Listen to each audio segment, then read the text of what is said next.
नमस्कार। एक शब्द काफ़ी सुझाव या सवालों के माध्यम से आ रहा है, स्पिरिचुअल अवेकनिंग, यानी आध्यात्मिक जागरूकता। क्या 28 डेज ट्रीटमेंट थेरेपी के अंतर्गत हो पाना पॉसिबल है? तो बहुत आश्चर्य से लगता है ये सवाल जब सुनता हूँ मैं ना। अगर देखें तो स्पिरिचुअल अवेकनिंग तो हर उस व्यक्ति को उपचार से पूर्व ही, जब वो बाहर की दुनिया में था, हो ही चुकी होती है। तभी तो उसकी प्रबल इच्छा आती है कि मुझे अब नशा नहीं करना चाहिए, कि मैं अपनी जिम्मेदारियों का निर्वहन नहीं कर पा रहा हूँ। तो अवेकनिंग तो हो चुकी होती है। बाहर असफलता इसलिए मिलती है, इच्छुकता होने के बावजूद भी, क्योंकि उसका स्पिरिचुअल ग्रोथ कराने वाले साधन या माध्यम नहीं होते हैं। अगर हम देखें तो स्पिरिचुअल अवेकनिंग लिए हुए एक व्यक्ति इच्छुकता के साथ ट्रीटमेंट में आता है, तो अब हमें उसकी स्पिरिचुअल ग्रोथ करानी है ना, यानी उसके अंदर एक रिस्पॉन्सिबल पर्सन को एक स्ट्रांगली फीड करना है विचारों के माध्यम से ना। अभी कुछ चीज़ें आज समझना ज़रूरी है। सबसे पहले तो ये समझना ज़रूरी है कि एडिक्शन है क्या। बहुत सरलतम तरीके से अगर मैं कहूँ, किसी भी व्यक्ति का कोई भी ऐसा व्यवहार है ना, किसी भी व्यक्ति का कोई भी ऐसा व्यवहार जिसको करने की वजह से उसके जीवन की प्राथमिकताएं प्रभावित हो, वो एडिक्शन है। जाहिर सी बात है, एक नशा करने वाले व्यक्ति की प्राथमिकताएं सेल्फ होती है और कंसर्निंग पार्ट प्रभावित होती हैं। अदर एडिक्शन कहें तो अदर बहुत से व्यवहार ऐसे भी हैं जो एडिक्शन की श्रेणी में, उनसे होता है ऐसे ही ना। अब होता है उसका एक अवेकनिंग आना, यानी एक गैर जिम्मेदार जो हो गया है उसको एक जिम्मेदारी का एहसास कराना ना। तो जैसे ही ये 28 डेज ट्रीटमेंट प्रोसेस का एक व्यक्ति हिस्सा बनता है, इच्छा है चाहे आधी अधूरी है, अवेकनिंग है, ग्रोथ नहीं है, तो वही माध्यम इस मॉडल के अंतर्गत किए गए हैं जिससे उसके अंदर वो जाग तो चुका है, अब जागा रह सके।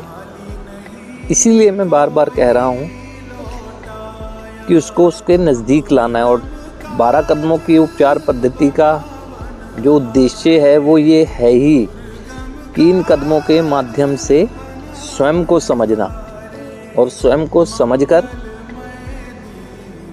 अपने मस्तिष्क का सही दिशा में इस्तेमाल करना। अब कनेक्टिविटी होनी चाहिए ना, मेरी अंतरात्मा, मेरा मस्तिष्क, मेरे कार्यशैली क्या होती है ना। तो स्पिरिचुअल अवेकनिंग के लिए के बाद जो इसमें स्पिरिचुअल ग्रोथ के लिए जितने भी कदम हैं उसमें पार्ट में आएगा, रियलाइजेशन भी ज़रूरी है, सेल्फ रियलाइजेशन ज़रूरी है, सेल्फ एक्सेप्टेंस भी ज़रूरी है, कमिटमेंट टू चेंज भी ज़रूरी है। वो आ जाएगा। कोई कभी ये ना भूले कि ट्रीटमेंट के दौरान इच्छुकता को इच्छा शक्ति में बदलने का कार्य 12 कदमों की उपचार पद्धति करती है। और यदि मैं उन लोगों से जो स्पिरिचुअल अवेकनिंग के लिए कई बार सवाल करते हैं, मैं अगर पूछूं तो क्या स्पिरिचुअल अवेकनिंग का कोई टाइम निर्धारित है कि नहीं, इतनी अवधि के भीतर ही होगी स्पिरिचुअल अवेकनिंग? कैसे, किसने किया, किसने किया ये टाइम निर्धारित, और कैसे कैसे कर दिए कि हाँ, कई बार देखा गया है लंबे लंबे उपचार में रहने के तुरंत बाद ही, पहला अटेम्प्ट ही वो केमिकल में चले जाते हैं।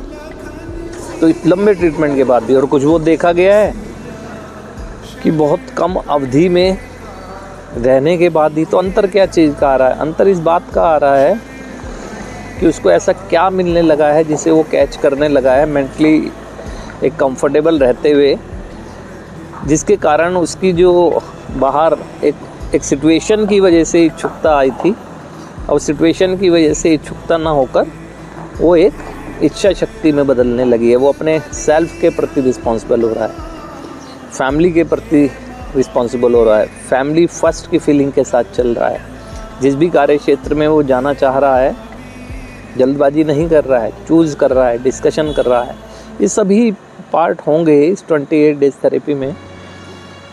अच्छी बात यही है कि अभी ये जो प्रमोशन के दौरान ये डिस्कशन चल रहा है, काफ़ी डाउट इससे आपके क्लियर होंगे और हमें भी बहुत कुछ सीखने को मिलेगा। तो अच्छा लगता है कि जब कोई सुझाव देता है, सवाल करता है और हमें उसी सुझाव और सवालों के माध्यम से आपके बीच में आने का अवसर मिलता है।